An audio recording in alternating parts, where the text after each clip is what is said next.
My name is Norman Dalgleish. I'm a financial planner at a legal firm called Turk & Connell.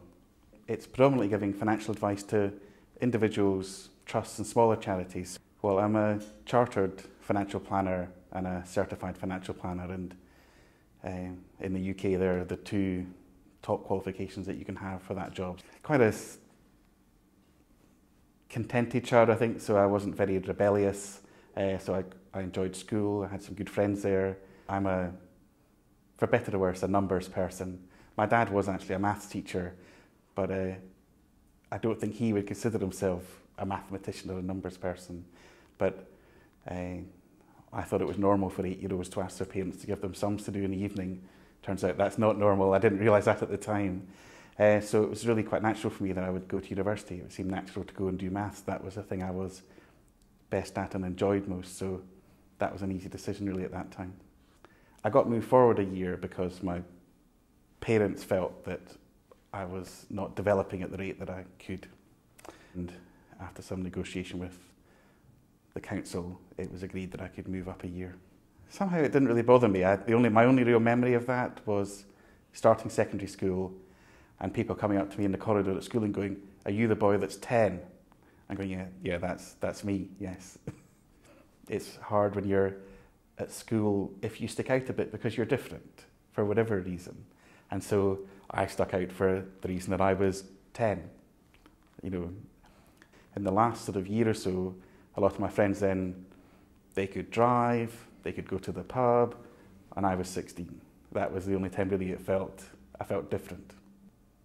My family and I agreed that it would be best for me to take that year out and actually come back and just be a bit older, same age as everyone else really. When I went to university, I was lucky that I have family in Australia and went to live with them for quite a bit of that year, and then came back and started my undergraduate degree here in Edinburgh. I really feel that I did a lot of growing up in that year, just the experiences being away from home.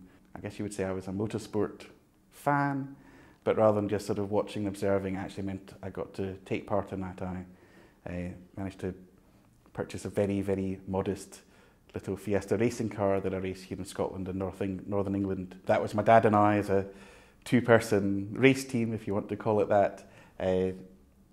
So we struggled a bit technically. It was hard work again and a lot of down days, but essentially probably a dream that I didn't know I had because I didn't know it was a dream I could achieve.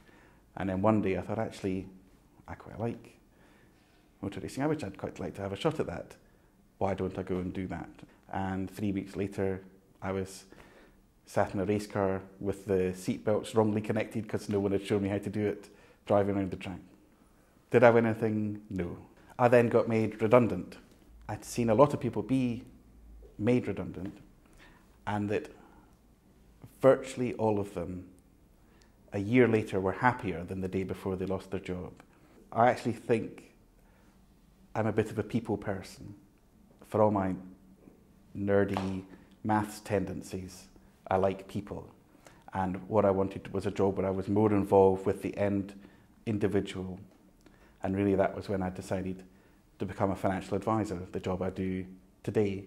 I'm very happy with how my life's worked out, but I've not had a grand life plan. I think what I've done is make decisions at certain points in time as I've gone along and sort of worked my way out the branches of a tree, if you want, but I haven't known from the start which branch I was going to end up on at the end.